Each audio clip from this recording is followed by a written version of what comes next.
in general, we've been talking a lot in the last weeks about Close it a little louder, Bob. Louder. do we sense Oh. something? You asked us. Even if Yeah. we don't fully understand it, do we sense the difference between? Right. Okay. So just in terms of this ideal or of sensing.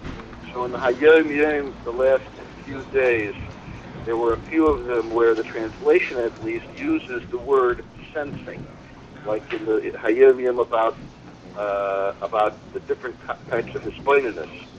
It says the last of them is that you sense the godly inyan, and then there was another one. What? So the question is, what is the? I think it's the Denise Hayom. No. Anyway, how would you translate into Russian Kodesh or Yiddish what you're using as the English word sensing? Margish. Margish. Okay, margish. Very good. That is actually what. Okay, to be margish means you don't necessarily, because we're saying you can sense something that you don't understand. Right. For that matter, you can't understand it. Sorry? You can sense something that you don't understand and that you actually can't understand. Correct. Is that right? So hargsha is something that you could have without actually understanding things. Right. Okay, that's good. That's it. That was my question. Okay, you got. And again, I want to clearly emphasize, we should clearly understand how significant, how important, and how true this sense, this hargsha is.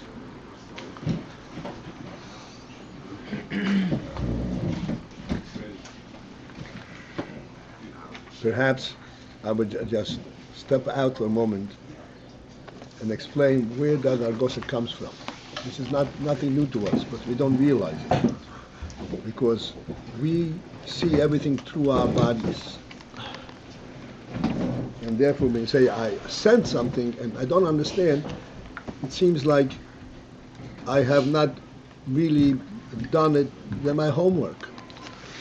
Because since I get it through my body, I should be able to understand anything that I get through my body. But that is not the case. The case is that we have a neshama that is a godly neshama that was given to us from above. And that neshama knows only the godly truth. And therefore, this sensing, this Chochmah is the godly truth of a worldly phenomenon. This is why it comes in that form of a sensing.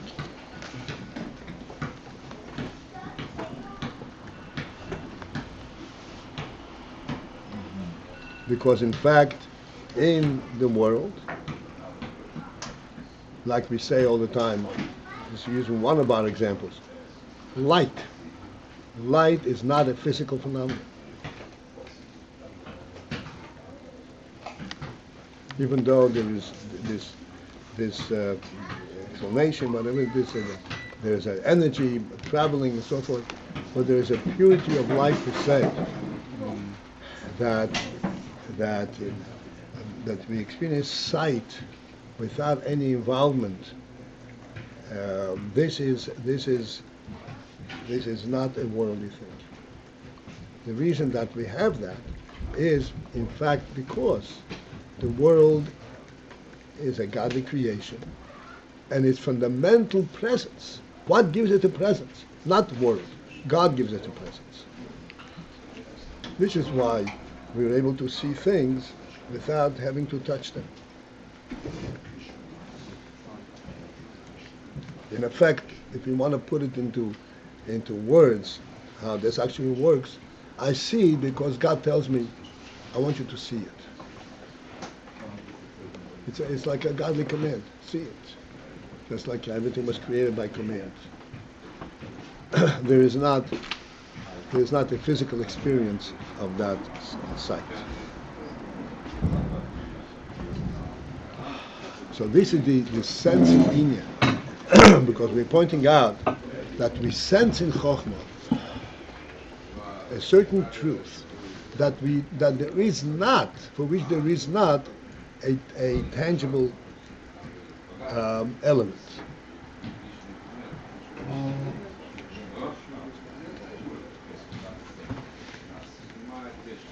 To just deviate from our example, so take an example, a general example, we sense that there is a truth to property ownership.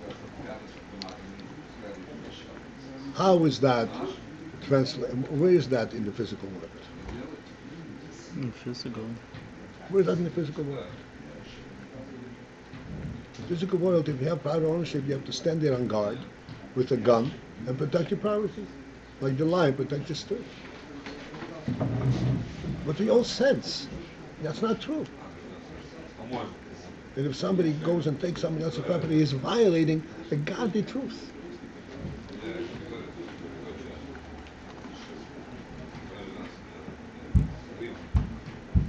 Where is that? That is not within the physical world presence. There's no way we can explain it. We can understand the principle because we understand the principle from as a godly command, a godly gift. But just from a worldly perspective, there's no way to explain it. It doesn't exist on the worldly level.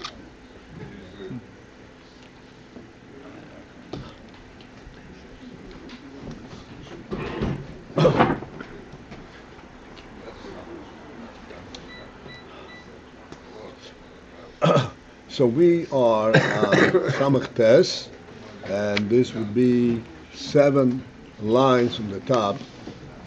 The line begins with the word pnimit sheyatmas atayim.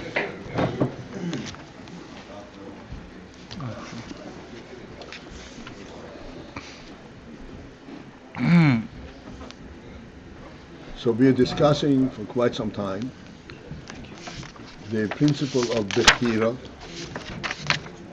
choice.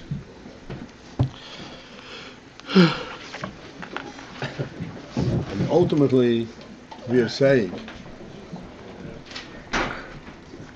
that bechirah means that he's choosing it not because this is something which is grasping, which is attached to. He has no choice but to be attached to it. Even though this is a pnimit union, but it is by choice that he chooses it. As we discussed it and we pointed out various aspects of this.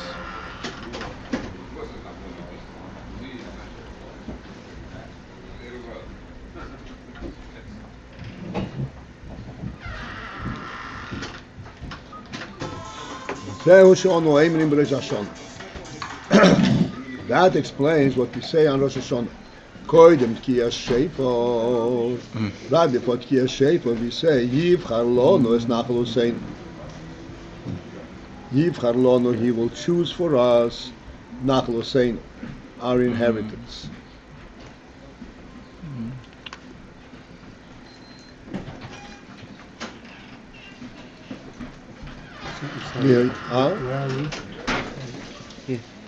And Samach Tes, 7 lines from there. 7 lines. You can learn Nachal Husein. Then, at that point, he is first choosing Nachal Husein.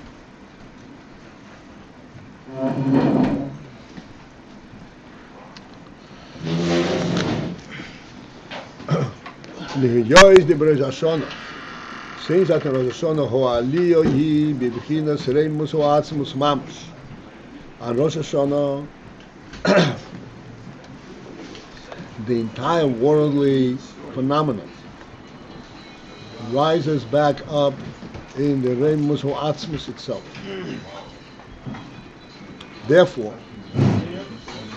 seeing that entire existence is then viewed from a reimus ho'atzmus mamash, therefore,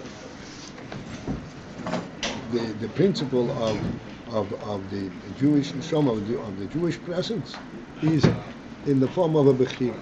There is no procedural connection.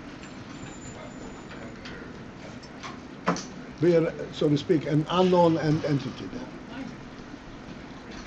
And he chooses that as a new choice.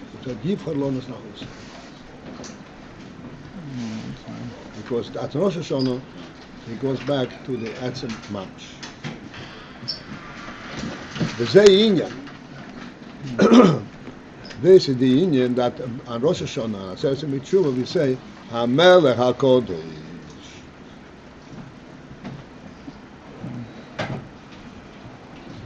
HaMelech HaKodesh.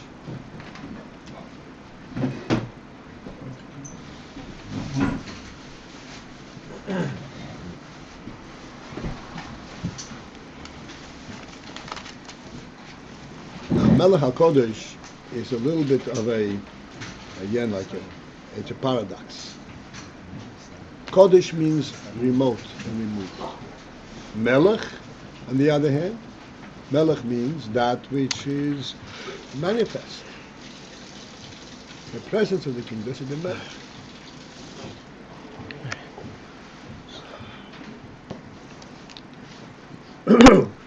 So what's that? Melech HaKodesh.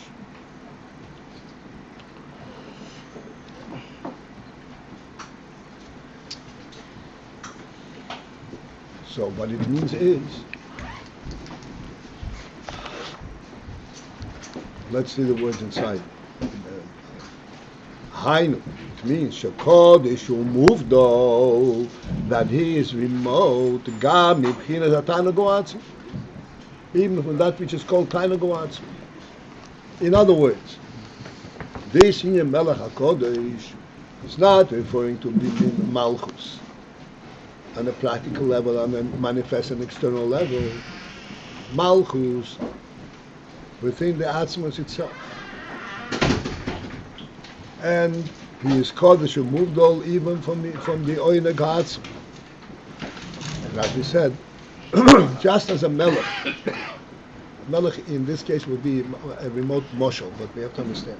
Just as a Melech, in his relationship to the nation, he is remote.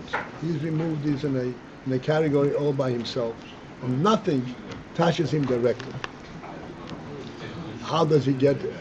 How does he relate to the nation? By command. He chooses to relate. Without choice, he would never be drawn into it. There's nothing entices him to be there. It's a choice, a melech to be melech. Why is this element of command showing on choice? Command, choice, and choice is that he cannot really relate internally, be involved. The only way he can get involved is, here's what I say.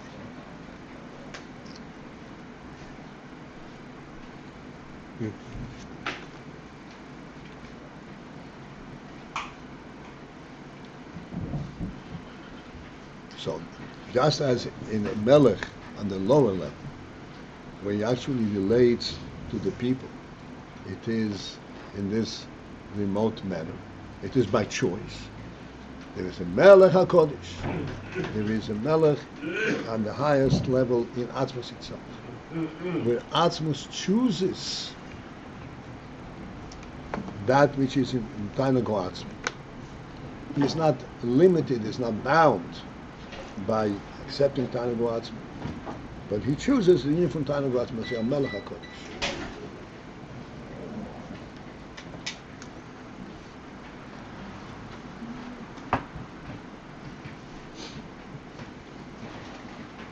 As we said the other day, Can I just ask you? I hope, just one second.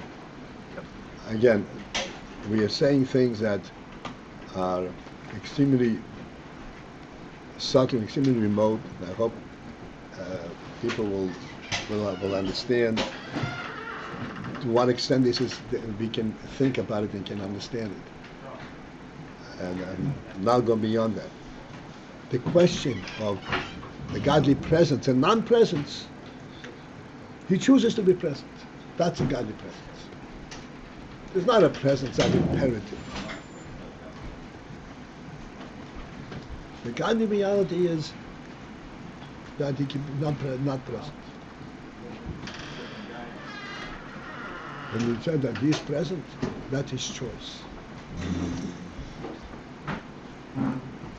This is HaMelech HaKodesh. As a Melech, he is Kodesh. He's remote. He's not involved.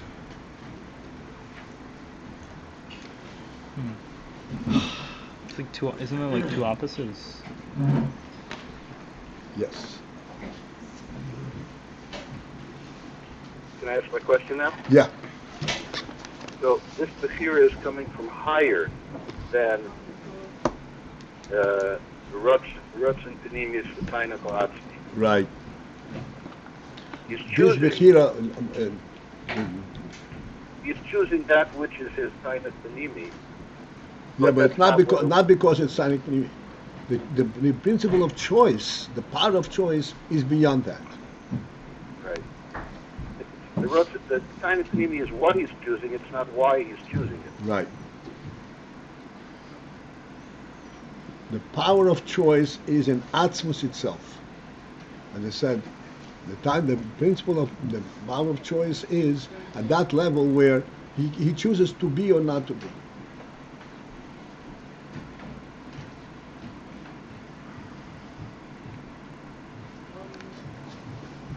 Because his Atzmistic truth is not dependent on being. Not be defined as being, as a presence.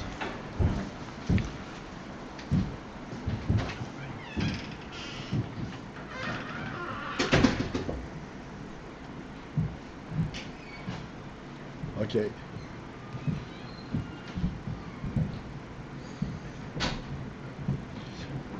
Yesh Loimar. Okay. Remember, we are learning this which the Rebbe is teaching us. And only because the Rebbe is teaching us to us. This is why we're learning this. Not because we, with our little pea head, could possibly reach into these things. So we are learning and understanding what is being said to us. יש לומר שזהו גם כן עניין קדושוסי שלמעלה מקדושתכם. This too is the principle that it says קדושוסי למעלה מקדושתכם. My kedusha is למעלה מקדושתכם. Is higher than the kedusha that you, kedushaschem, that you, Yidden, the Shomis, can surmise.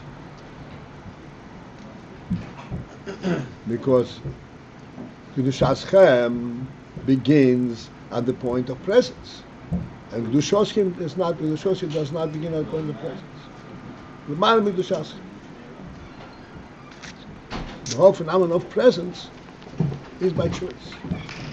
That's a completely different kedusha.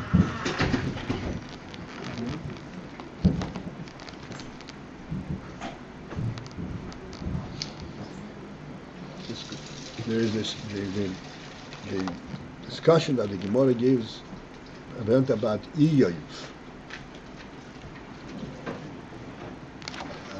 Iyov, everybody basically knows the story of Iyov, where Iyov was a very fine person and so forth. Then the Sultan said that he should be tested.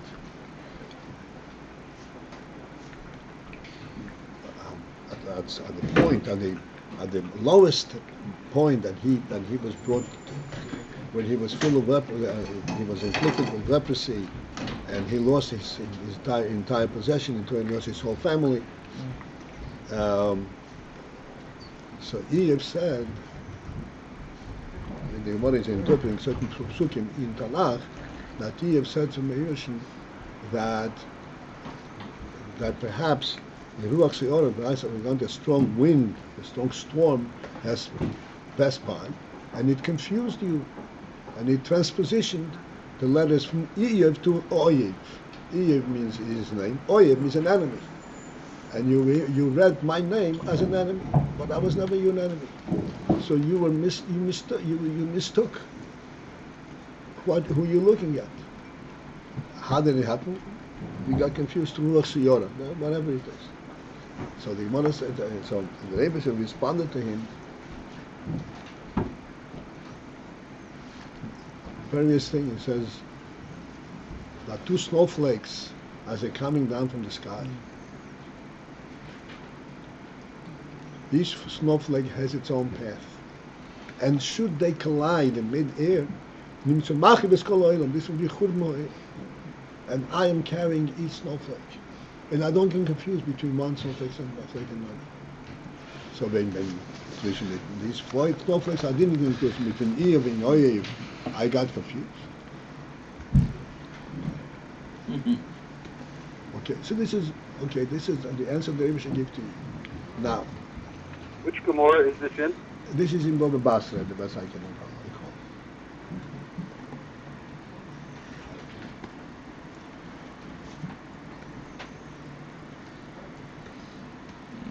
So the thing is like this. If we think of the neighbor as a presence, yes indeed, how can a presence be everywhere at the same time? And attend with full focus to each snowflake.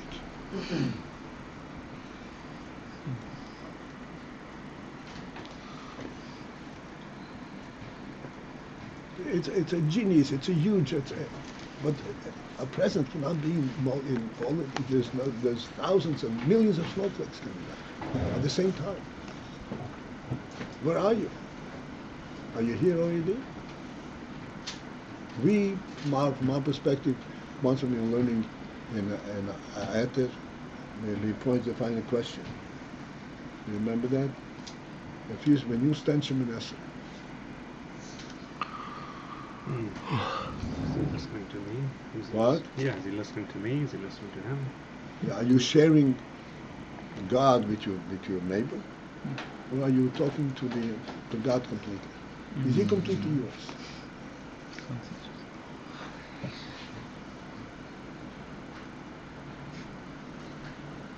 I'm saying Shemoneh, God, are you listening to me or listening to him? Who are you attending to right now? Please, don't interrupt.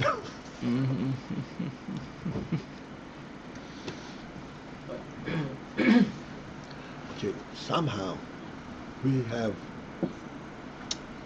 the ability to. There's no way we can understand that. Absolutely not. But God is above mitzvahs. And yes, indeed, He can attend and carry each snowflake individually, as many as there are.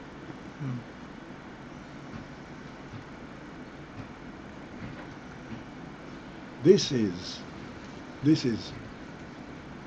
what we know, to the extent to which we know. We don't understand that. Surely we can surmise such a presence.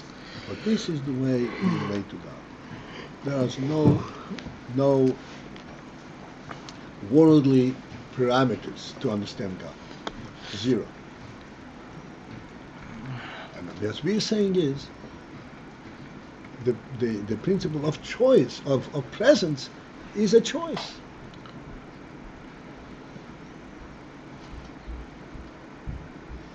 Therefore, it's not even limited by that clearly. So therefore, the question, how can it be here and there? It's not limited by presence.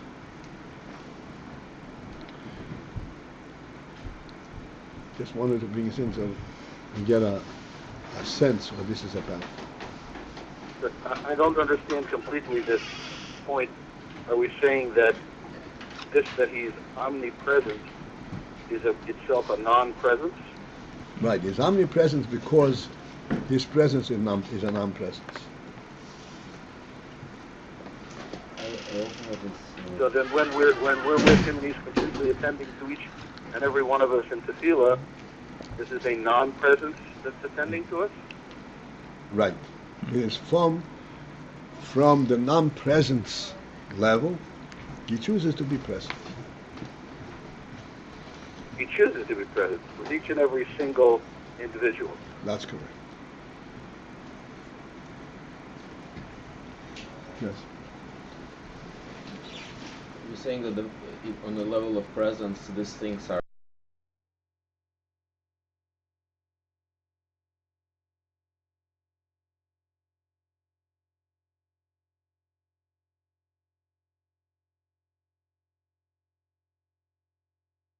Think of this.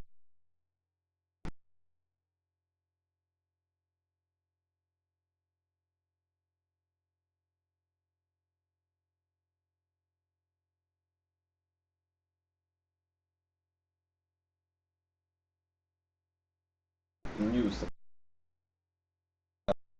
So my question is it possible to fathom that maybe in some on some higher, like superior to our level, these questions which you enumerate are not a contradiction to the principle of presence.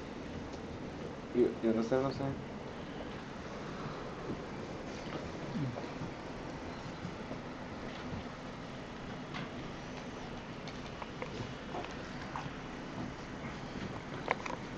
Okay, let it go.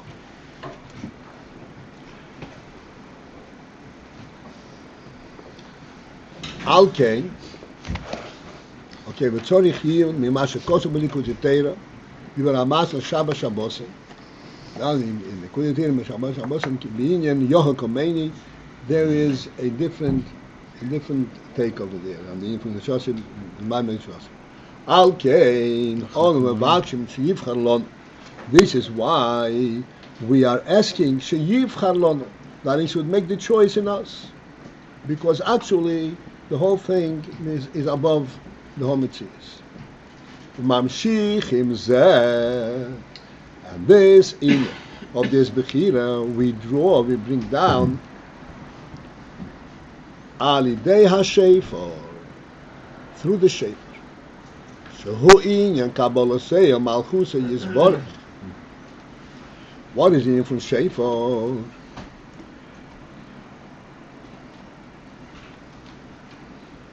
The from shefer is kabbalasei malchusa yisborach. Kabbalasei hamalchus. However, kabbalasei berotzim pnimit v'atzmi shebenefesh. This is not a kabbalasei on the functional level, but this is a kabbalasei or berotzim pnimit v'atzmi in the nefesh. That the nefesh, the nefesh has this rotzim in essence, its connection and oil malchus umayim.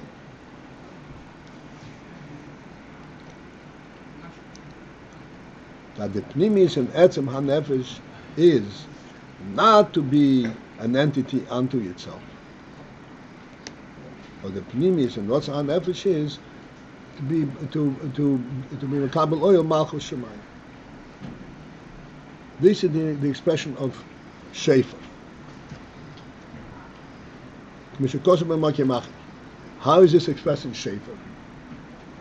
So in the shefer, this is what's called kol pnimon, a plain sound. The meaning from shefer is a sound, it's representative of a sound that has no form. Form comes after I'm aware I'm trying to say something, and what am I trying to say? The sound of the shefer represents that I'm saying something, but I'm not even aware that I'm saying something. Because if I'm aware I'm saying something, I would know what I'm saying.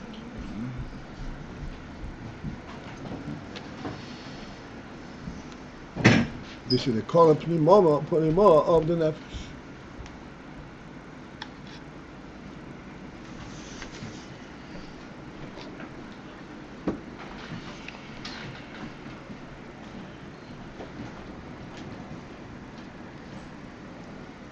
What this is saying is the nefesh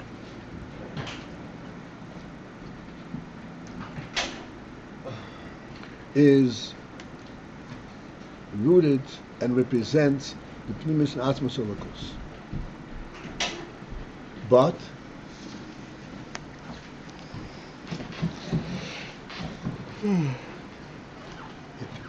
it is in pnimit v'atzmos elokus, but it is pnimit v'atzmos elokus in a nefesh, in a separate entity. Since the nefesh is a separate entity, it senses that it is pnimit v'atzmos elokus. This is why there is this screen, there is this coil.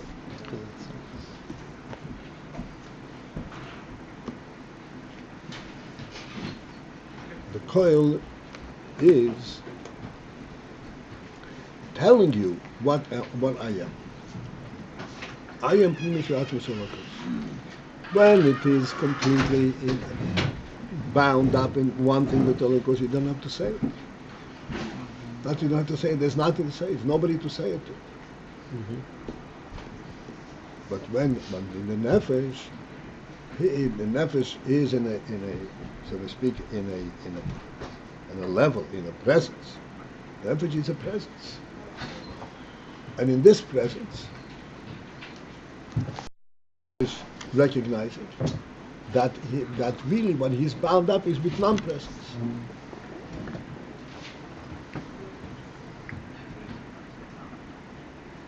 This is why this coil HaShoipur, it comes out in a plain coil, which means in the arena of presence, I don't have anything to say.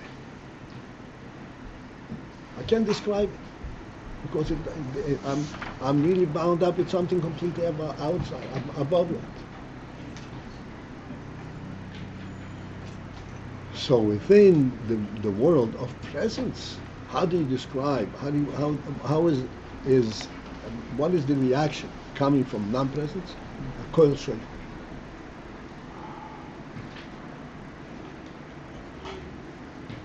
A coil shape. This is like so the scream is a negative thing?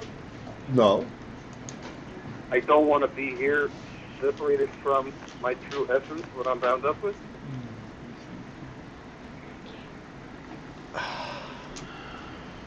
No.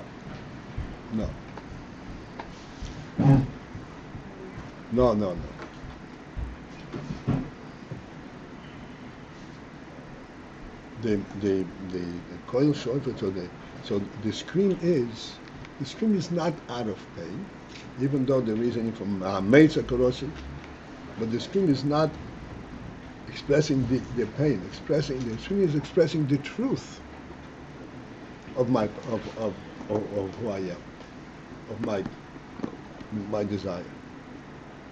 And the truth of my desire can only this is how it's expressed. Because within the arena, the element, the realm of presence, this is the only way to express it.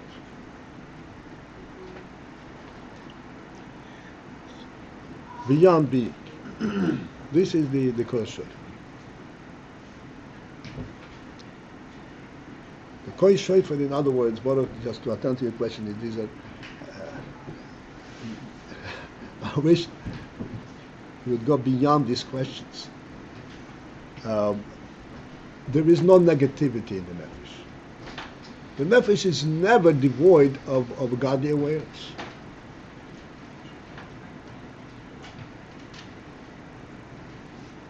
If the nefesh speaks, it is because it is speaking its own truth. Because the nefesh is a living entity.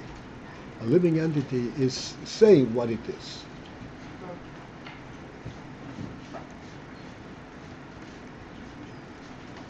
This is what we say all the time, okay, as an example, as an emotion, to illustrate the principle. It's very important.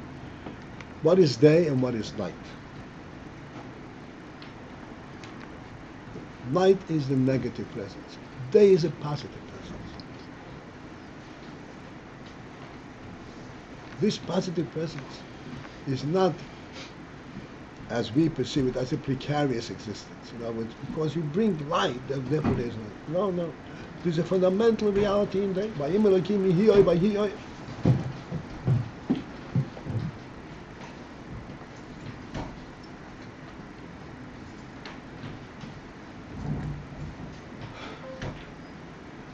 Day is not the antidote to darkness.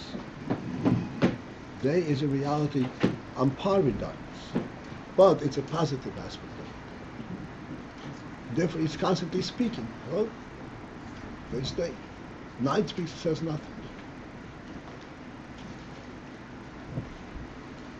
Yeah, I just try to understand what the Rav is saying in the words. We said before that the Eibush is a non-presence, and bechirah, the bechirah is that he should be a presence, and the first outcome, when I understood what we said, Rav said before, the first outcome is mitzvahs, because mitzvahs is right. So is bechirah, and this one touch up the words to see if it's so is bechirah here that a nefesh, since it's a separate entity, it can join the two. It joins the separate entity aspect with the mitzvahs itself. Like looking inside the words, it says you inyan kabol o machus yisbach, which is lower. That's the level of mitzvahs already. But ratzon pnimit v'atzmi. Kabbalah and Malchus is not mitzvahs. Ah, it's not mitzvahs. Kabbalah and mitzvahs, Kabbalah and Malchus are two different ones. So that's connect. So kabbalah o machus yisbach, ratzon pnimit v'atzmi is what is the same. It's not a low level of mitzvahs. No. Okay, good. Kabbalah and Malchus are mine. Good. My mistake. Kabbalah and Malchus is born, but also pnimit v'atzmi should be nefesh. Okay. Because sibas have bechirah. The principal cause for this bechirah is mipnei sheheim bechinas hatainug atzmi kanal. Because the neshamas are the bechina, are this element of the tainug atzmi. That is tainug atzmi, the true line tainug atzmi. That is really a godly presence, not a worldly presence. How can we have to put it in words, even though we are in the world. What's a godly presence? What's a worldly presence? A worldly presence means something that was brought into existence. Like or. Huh? Like Vayi or.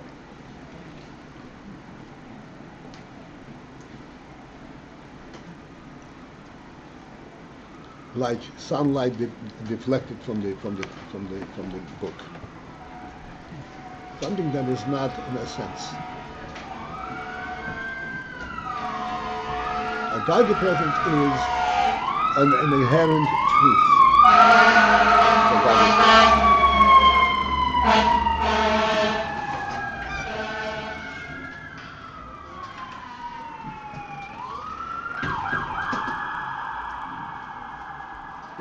There's a phenomenon.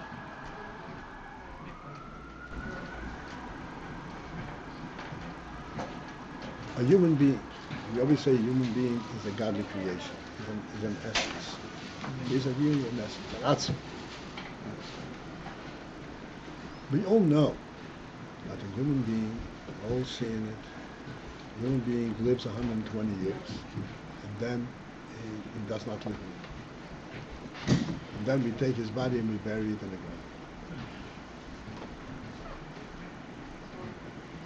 And as many times as we have encountered it, as much as we know the phenomenon of it, it's always an impossible principle to fathom. This human being is not here anymore. How can it be? How can it be? It's a real presence. Where did it go? How can this reality cease to be?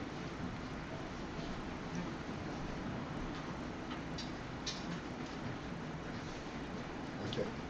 So the world, the scientific world says, listen, you know how come he lived? Because he had a body and he had these systems and those objects that were working, and they stopped to work, so he doesn't have. But this is not the way we perceive human beings.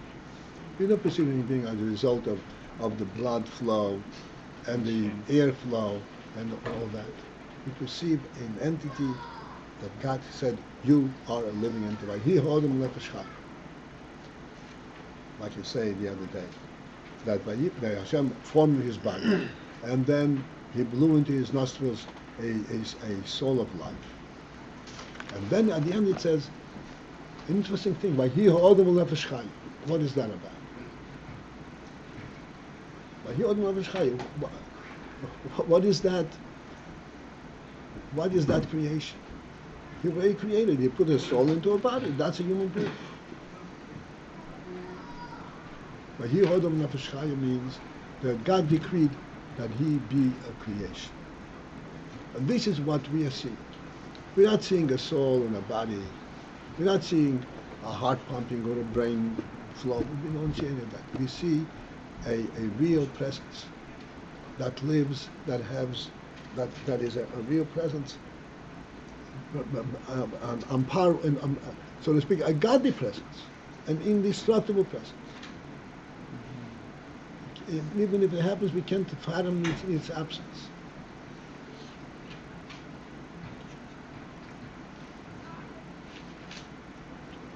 This is the principle of a godly presence. This is what God created. This is godly, this is not worldly. Unfortunately, we lose sometimes the godly, the sense of the godly presence in the world. But you have to understand, the world is also a godly creation, and there's a godly essence, element in this. As much as we get involved and we study the physical presence in the world, we think this is the truth. This is not the truth. This is the lie.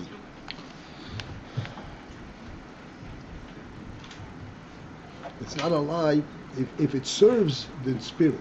In other words, the body is wonderful if it serves the spirit of the nefesh. But if the body takes off and says, no, I'm the boss, that's a lie.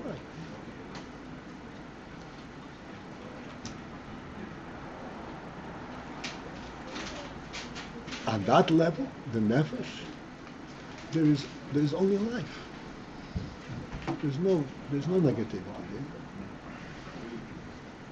This is why, after all that, with all our experiences, we all maintain, yes, there's connection between the body and the nefesh, but the soul lives on forever. Everybody knows it. The soul lives on forever. On what basis do you say that? Because this is something which cannot dissipate.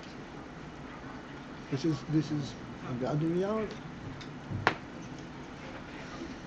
This is at the minimum. Okay, this is what we are experiencing. At the minimum, this is the perspective from which we are trying to understand this in the Kabbalah says, not because it's lacking anything, but because that's what the nefesh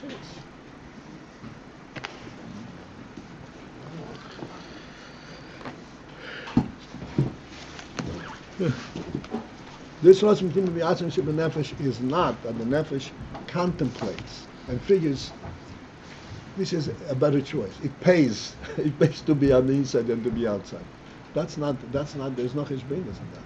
This is what it actually represents. Because the nefesh has that truth.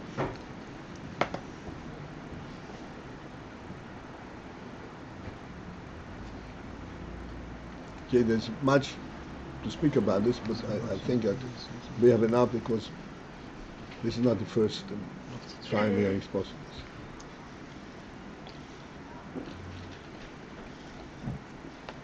And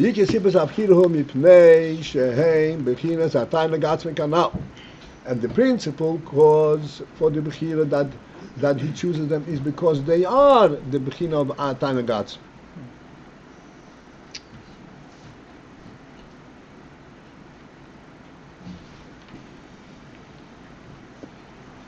And they're the only thing that is that it? That's the only thing that is. וממשיך עם זה על ידי הקבלה שמח השמיים דתקיע השופר. And this bechirah, we are mamshich, we're revealing, we're drawing down from its ultimate source, from Atzmos. Above the choice, the creation. through the Kabbalah say Machashumayim with Kiyah. Because this is what Kiyah Shefer represents. Kiyah Shefer is a statement, coming straight from the depths of the living soul.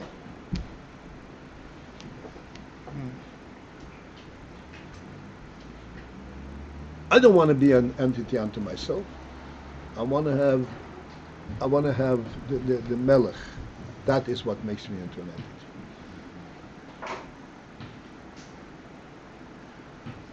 Or be'emes, in truth, you better know when it says be'emes, although till now we were talking about tangible elements, right? Be'emes, now we're going to something which is not tangible. Okay, we'll just start it. Be'emes, in truth, ha'koyach the Kabbalah say machashumayim she'er ben shomis Yisrael. The koyach of Kabbalah say machashumayim that is present in the shomis Yisrael. Zehu gam kein, that too is mipnei shemushroshim be'atzmusi yisborich, is due to the fact that mushroshim, that they are rooted in atzmusi yisborich. Ukmei yisborich, as we shall explain. You have to stop here.